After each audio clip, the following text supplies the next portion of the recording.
ارشاد فرما محبوب کریم صلی اللہ علیہ وسلم نے انا دار الحکمت وعلی بابها، میں حکمت کا گھر ہوں اور علی اس کا دروازہ ہے۔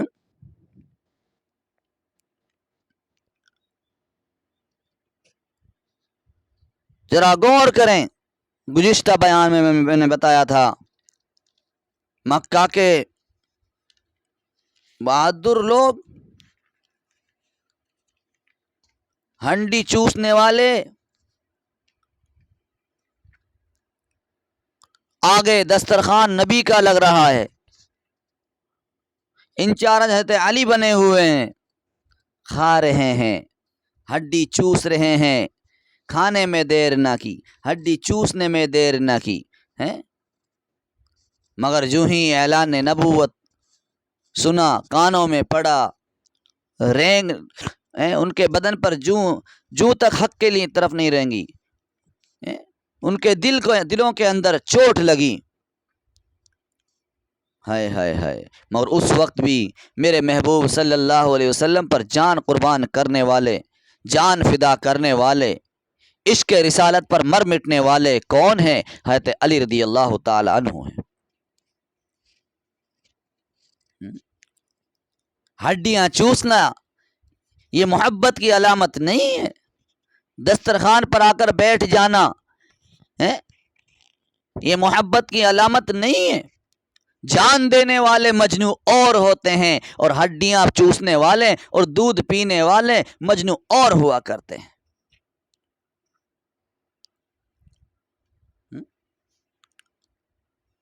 جیسا کہ میں نے آپ کو گزشتہ بیان میں بتایا تھا، ابو لہب مشرک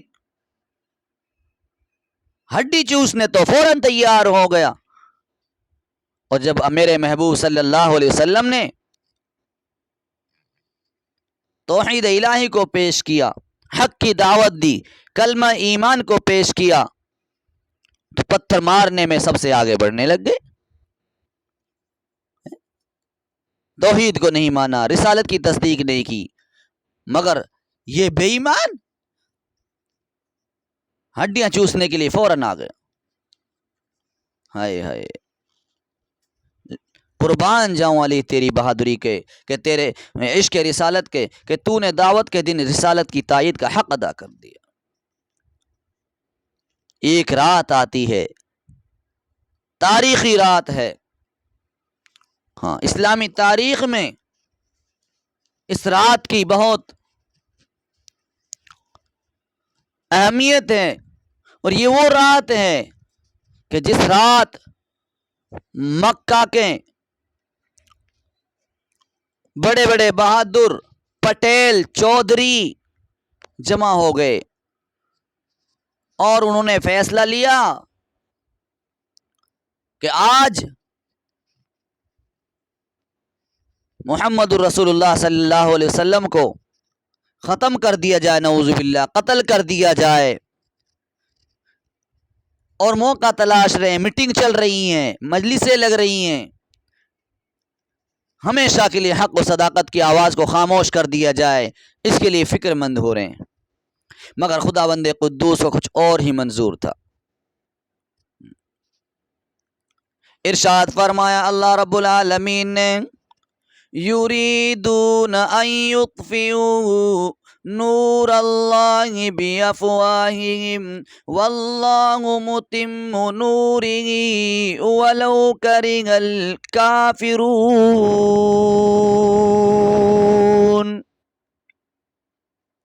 ہائے ہائے، دوسری جگہ قرآن پاک میں موجود ہے، یریدون لیطفئوا نور اللہ بافواہہم واللہ متم نورہ ولو کرہ الکافرون۔ هو الذی ارسل رسولہ بالہدی ودین الحق لِيُظْهِرَهُ عَلَى الدِّينِ كُلِّهِ وَلَوْ كَرِهَ الْمُشْرِكُونَ۔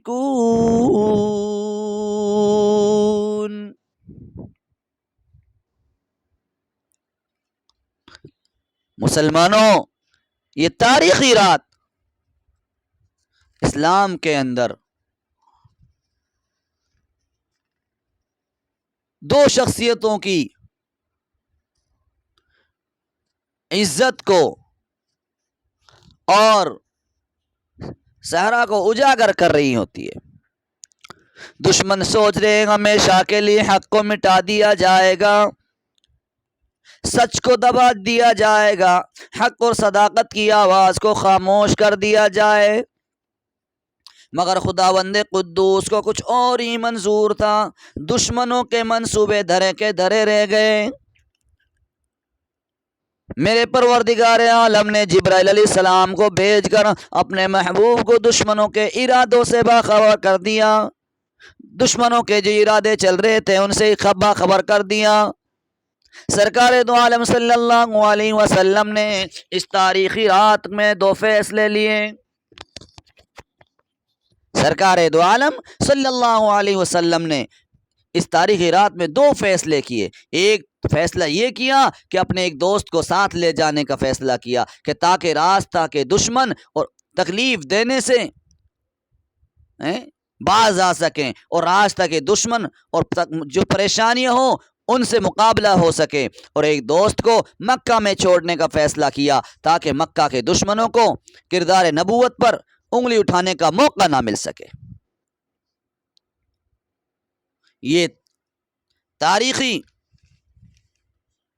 استقلال اور ہمت کے گواہ ہیں۔ کون گواہ ہیں؟ حضرت علی گواہ ہے، ابو بکر صدیق رضی اللہ تعالیٰ عنہ کے بارے میں گواہ ہے۔ حضرت علی رضی اللہ تعالیٰ عنہ نے ایک مرتبہ لوگوں سے پوچھا، لوگوں بتاؤ بہادر کون ہے؟ تو لوگوں نے کہا امیر المومنین آپ ہیں۔ حضرت علی رضی اللہ تعالیٰ عنہ نے فرمایا میں نے کسی سے کوئی مبارزہ طلب نہیں کی ہے، مگر میں اس سے پورا انتقام لیا، لیکن تم مجھے یہ بتاؤ کہ لوگوں میں سب سے زیادہ بہادر کون شخص ہے؟ لوگوں نے کہا ہمیں معلوم نہیں، امیر المومنین آپ ہی بتا دیں کون ہو سکتا ہے۔ حضرت علی رضی اللہ عنہ نے فرمایا سب سے بڑا بہادر آدمی ابو بکر صدیق رضی اللہ عنہ ہے، اس لیے کہ بدر کے دن ہم نے رسول اللہ صلی اللہ علیہ وسلم کے لیے ایک عریش بنایا، تو ہم نے کہا اب رسول اللہ صلی اللہ علیہ وسلم کے ساتھ میں کون رہے گا تاکہ مشرکین آپ صلی اللہ علیہ وسلم کو کوئی نقصان نہ پہنچا سکیں۔ تو خدا کی قسم، رب کائنات کی قسم، رب ذوالجلال کی قسم، ابو بکر صدیق رضی اللہ عنہ کے سوا اور کوئی آپ صلی اللہ علیہ وسلم کے قریب نہیں ہوا۔ ابو بکر رضی اللہ عنہ رسول اللہ صلی اللہ علیہ وسلم کے سر پر کھڑے تھے اور تلوار سونتی ہوئی تھی، دشمن کی طرف سے جو بھی قریب آتا آپ رضی اللہ عنہ فوراً اپنی تلوار سے اس پر وار کرتے۔ بس ابو بکر رضی اللہ عنہ ہی سب سے زیادہ بہادر آدمی ہیں۔ تو میرے پیارے دوست اور بزرگوں، آج اس ہجرت والی رات کا بھی شرف ابو بکر رضی اللہ تعالی عنہ کو حاصل ہوا کہ آپ صلی اللہ علیہ وسلم کے ساتھ سفر کے ساتھی ابو بکر صدیق بنے۔ اور میرے محبوب صلی اللہ علیہ وسلم کے مکان کے اندر، گھر کے اندر رہنے کا شرف حضرت علی رضی اللہ تعالیٰ عنہ نے حاصل کیا۔ مکہ میں رہنے والے ساتھی کو نبوت کا بستر مل گیا، مدینے کے ساتھی کو ہائے ہائے تمام کائنات کے سردار کا تحفہ یہ مل گیا کہ آپ صلی اللہ علیہ وسلم کے ساتھ سفر کا ساتھی ابو بکر صدیق بنا۔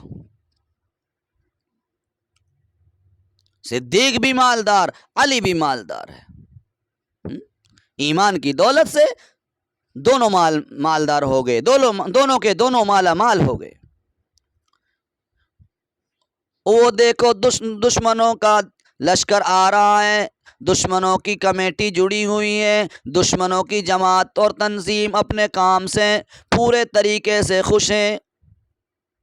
چاروں طرف سے میرے محبوب کا گھر کو گھیر لیا گیا، میرے محبوب کے گھر کا گھیراؤ کیا گیا، کاشانہ نبوت کا گھیراؤ کیا گیا۔ کفر نبی کے دروازے پر اپنی پوری قوت لے کر آ گیا۔ رات کی تہائی گزری تھی، اندھیرا چھا گیا تھا کہ قریش کی منتخب جماعت کاشانہ نبوت کے دروازے پر جمع ہو گئی،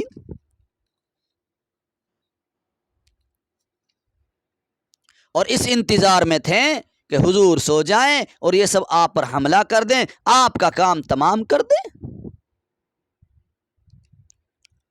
امام ابن سعد رحمۃ اللہ علیہ فرماتے ہیں قریش کی جماعت ابو جہل، حکم ابن عاص، عتبہ ابن معیط، نضر ابن حارث، امیہ ابن خلف، ابو لہب، ابی ابن خلف وغیرہ، یہ حضرات تھے ان کے ساتھ، یہ دشمنوں کے سردار تھے۔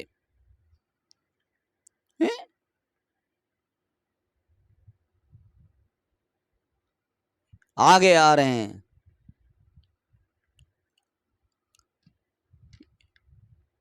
حضرت علی رضی اللہ تعالیٰ عنہ میرے محبوب صلی اللہ علیہ وسلم کے بستر پر آرام فرما رہے ہیں۔ میرے محبوب صلی اللہ علیہ وسلم نے فرمایا علی تم آج کی رات میرے بستر پر سوتے رہو، میری سبز حضرمی چادر اوڑھ لو اور اس میں سو جاؤ، یہ تمہارا کچھ نہیں بگاڑ سکیں گے۔ اب ذرا سوچیں، علی میرے محبوب کے بستر پر لیٹے ہوئے نہیں ہیں بلکہ آرام کے ساتھ، سکون کے ساتھ سو رہے ہیں، اور جس کو سکون ہوتا ہے اسی کو نیند آیا کرتی ہیں۔ بس کیا تھا، سرکار دو عالم صلی اللہ علیہ وسلم حضرت علی رضی اللہ تعالی عنہ کو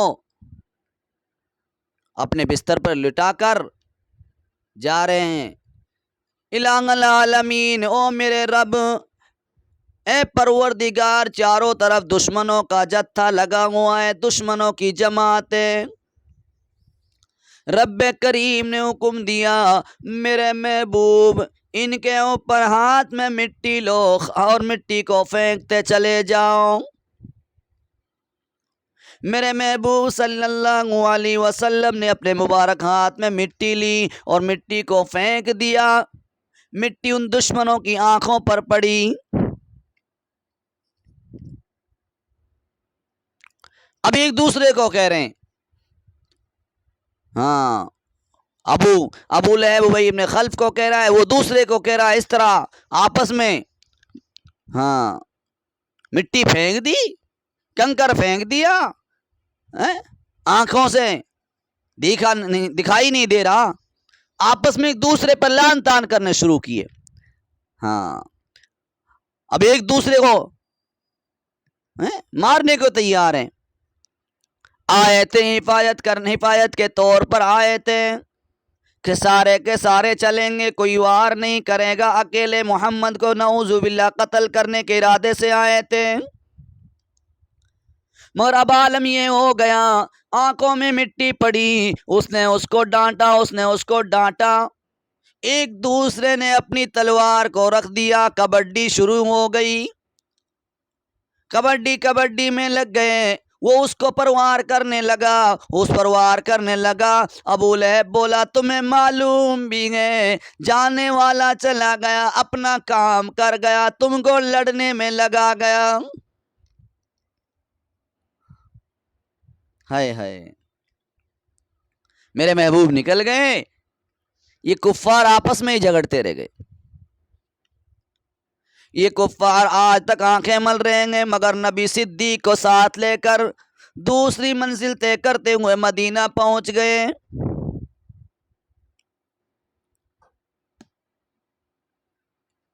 یہ پورا ہجرت کا معاملہ کیا ہوا انشاءاللہ آپ میرے ہجرت والے بیان میں سنیں، انشاءاللہ ثم انشاءاللہ پورا خلاصہ وہاں مل جائے گا۔ دراصل آج میں حضرت علی رضی اللہ تعالیٰ عنہ کی شان مبارک بیان کرنا جو میں نے اپنا ارادہ کیا، تو اسی کے تحت میں آپ کو تھوڑا اشارہ کرتا چلا کہ آج ہجرت والی رات کا یہ شرف حضرت علی رضی اللہ تعالیٰ عنہ کو حاصل ہوا۔ نبوت کا بستر، جنت کا راحت کا دا، اس میں علی سو رہے ہیں. علی کیا کر رہے ہیں؟ سو رہے ہیں. مشرکین علی کو نبی سمجھ کر پوری رات نبی کے نکلنے کا انتظار کرتے رہے، آنکھوں کی مٹی جڑاتے رہے. اب صبح معلوم ہوا نبی تو چلے گئے، علی موجود ہیں. علی کہاں تھے؟ علی کہاں تھے؟ نبوت کے بستر پر. نبی کہاں تھے؟ میرے محبوب کے گھر میں. ہائے ہائے، علی بے فکر سو رہے ہیں. رات بھر دشمن قتل کا منصوبہ بناتے رہے، علی شہادت کے مزے لوٹنے کے لیے تیار ہیں. اگر ایسا ہوتا تو علی تنہا سو مشرکین کا مقابلہ کرتے. مدعی لاکھ پر بھاری ہوتا ہے، گواہی تیری بہادری کی تاریخ بن گئی ہے. یہ ہمت و استقلال کا پہاڑ ہے، ایک نیا اپنی ایک نئی شان پیدا کرنے کے لیے ان دشمنوں کے سامنے ہے. علی مرتضی رضی اللہ تعالیٰ عنہ تنے تنا پوری رات دشمنوں کا انتظار کرتے رہے. کسی کو جرأت نہ ہوئی دیواریں پھاند کر اندر جائے، کسی کو ہمت نہ ہوئی اندر جانے کی. اس طرح علی مرتضی رضی اللہ عنہ سے ہجرت کی رات اللہ تعالیٰ نے وہ کام لیا جو عشق اور مستی کی دنیا میں قیامت تک کے لیے زندہ و جاوید ہو گیا. ہجرت کی رات کا ذرا منظر تو آپ دیکھیں. ایک ذرہ آیت علی رضی اللہ تعالیٰ عنہ کی شان کے بارے میں یہ پکارے گا، بتاؤ میرے محبوب کے بستر پر لیٹنے والا کون تھا؟ میرے محبوب کے بستر سے خوشی حاصل کرنے والا کون تھا؟ مزے لوٹنے والا کون تھا؟ انعام لینے والا کون تھا؟ چاروں طرف سے آپ کو یہی آوازیں سنائی دیں گی. ہجرت والی رات میرے محبوب کے بستر پر علی نے جو خوشی اور مستی کے ساتھ میں رات گزاری. ہائے ہائے، میرے محبوب صلی اللہ علیہ وسلم اپنے خدا کی نصرت اور فضل سے صاف بچ کر نکل گئے. دروازے پر کھڑے ہوئے خون کے پیاسے دشمن سر پر جب خاک دیکھ رہے ہیں، آنکھوں میں خاک دیکھ رہے ہیں، مٹی دیکھ رہے ہیں، وہ آپس میں لڑتے رہ گئے. اور میرے محبوب کے بستر پر بے خوف بے خطر حضرت علی رضی اللہ تعالیٰ عنہ سوئے ہوئے ہیں. مسلمانوں، آج حضرت علی نے حق ادا کر دیا. اس خوفناک رات میں حضرت علی رضی اللہ عنہ نے اپنے محبوب صلی اللہ علیہ وسلم کی رفاقت کا، صداقت کا، عنایت کا، نبوت کا حق ادا کر دیا. میں کیوں نہ کہوں میرے علی شیر خدا تھے.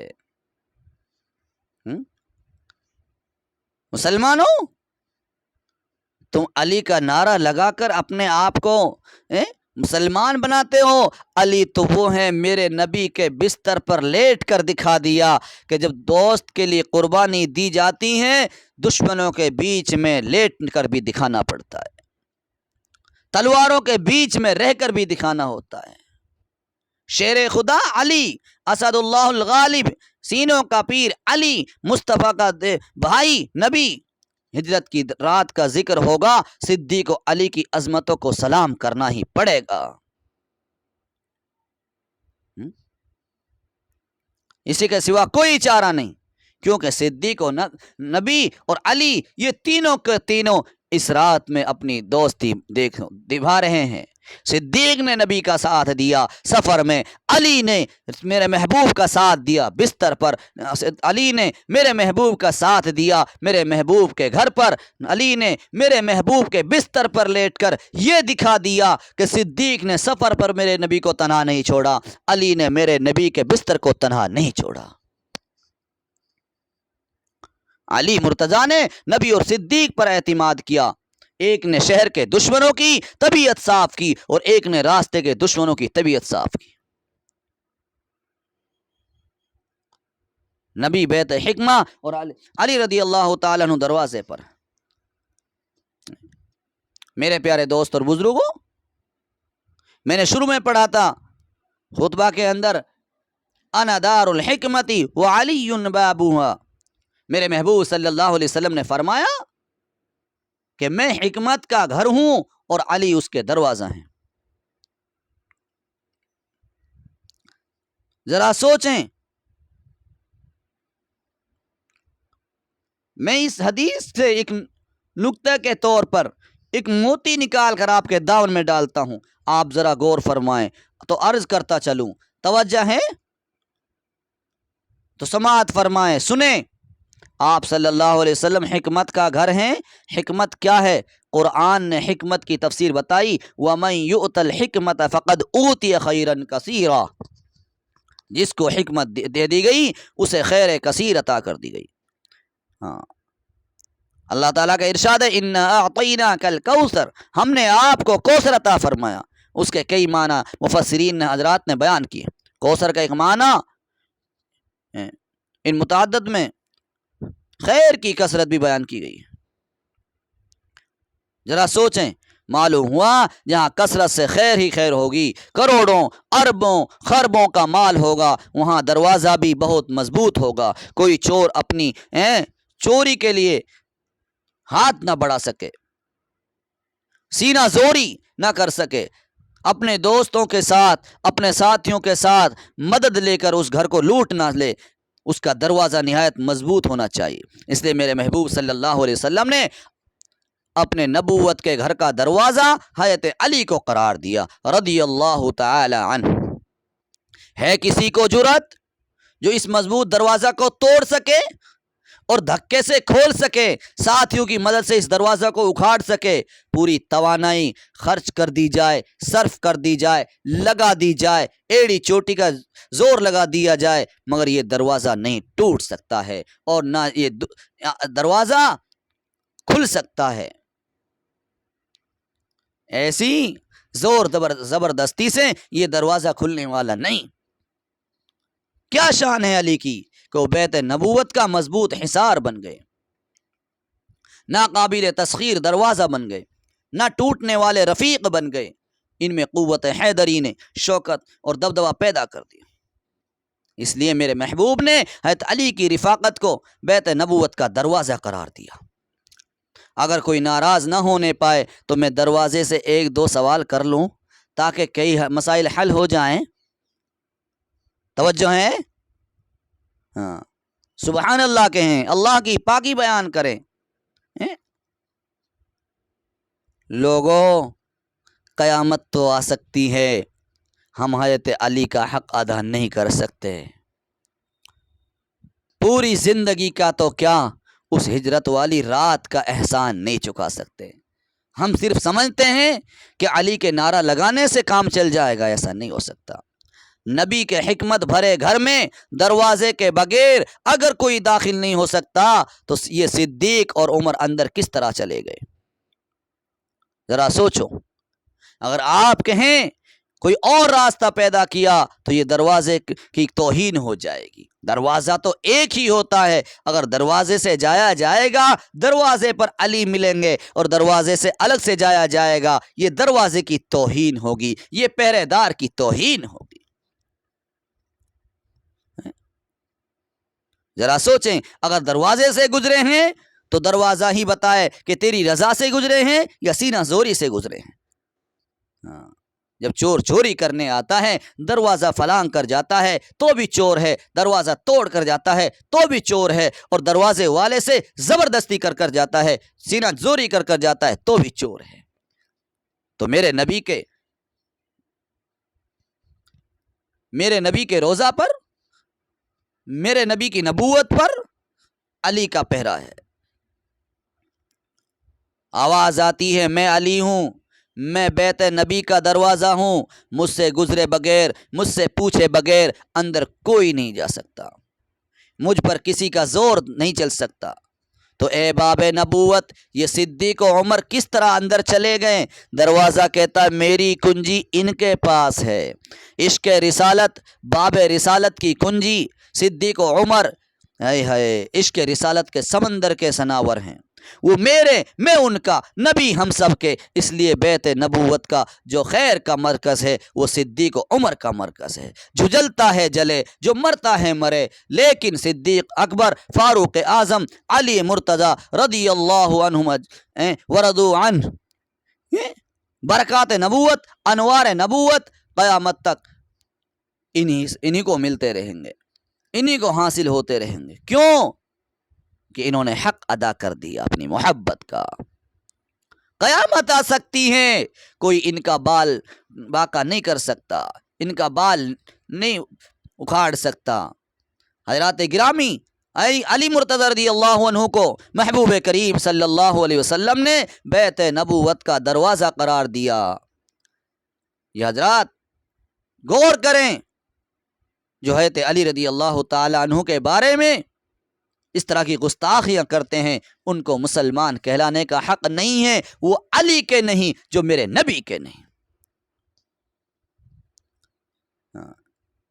ذرا سوچیں، میرے نبی نے حضرت علی رضی اللہ تعالیٰ عنہ کو جو حق دیا، جس نے میرے علی کا وہ حق نہیں سمجھا، وہ مسلمان کہلانے کے لائق نہیں، وہ اہل سنت والجماعت کا ساتھی نہیں، وہ ایمان والوں کا ساتھی نہیں، وہ دین والوں کا ساتھی نہیں، وہ میرے نبی کا نہیں، وہ علی کا بھی نہیں۔ دنیا والوں، خیال کرو، بیت نبوت میں داخل ہوتے وقت شناخت علی سے کرانی ہوگی، جامع کوثر لینے کے لیے شناخت صدیق اکبر سے کرانی ہوگی، پہچان کرانی ہوگی، یہ شناختی کارڈ دینا ہوگا۔ صدیق نے پوچھا، بتاؤ تم میرے بارے میں کیا خیال کرتے تھے؟ صدیق نے پوچھا کہ تم علی کے بارے میں کیا خیال کرتے تھے؟ تم نے سمجھا صدیق میرے محبوب کے گھر میں زبردستی چلا گیا، میرے محبوب کا دروازہ پر میرے محبوب کے پہرے دار کون ہیں؟ حضرت علی ہیں۔ میرے محبوب کے گھر کا دروازہ کسے قرار دیا؟ حضرت علی کو قرار دیا۔ ظالم کہتے ہوئے شرم نہ آئی؟ ذرا سوچیں، صدیق اکبر کی بیٹی نبی کے گھر میں، نبی کی بیٹی علی کے گھر میں، کتنا بڑا اعزاز ہے حضرت علی مرتضی رضی اللہ تعالیٰ عنہ کے لیے۔ علی مرتضی رضی اللہ عنہ کا یہ بہت بڑا اعزاز ہے۔ سسر مصطفیٰ ہے، بیوی زہرا ہے، ایک طرف نسبت نبوت ہے، دوسری طرف نسبت طہارت ہے۔ فرمایا قال رسول اللہ صلی اللہ علیہ وسلم وَأَمَرَنِي أَنْ أَزَوِّجْهُ فِي الْأَرْضِ وَأَشْهَدَكُمْ عَلَى ذَلِكُمْ، فرمایا یعنی مجھے اللہ تعالیٰ کا حکم ہوا ہے کہ فاطمہ کا نکاح علی سے کر دوں، اور آپ تمام کو یعنی صحابہ کرام کو اس کا گواہ بنا دوں۔ داماد رسول کا شرف وہ تاریخی اعزاز ہے جو کسی خوش قسمت کو ہی نصیب ہوتا ہے۔ حضرت علی رضی اللہ عنہ اس اعزاز کی وجہ سے ایک منفرد اور مثالی مقام رکھتے ہیں، جو آپ کے فضائل کے باب میں روشنی کا عظیم مینارہ ہے۔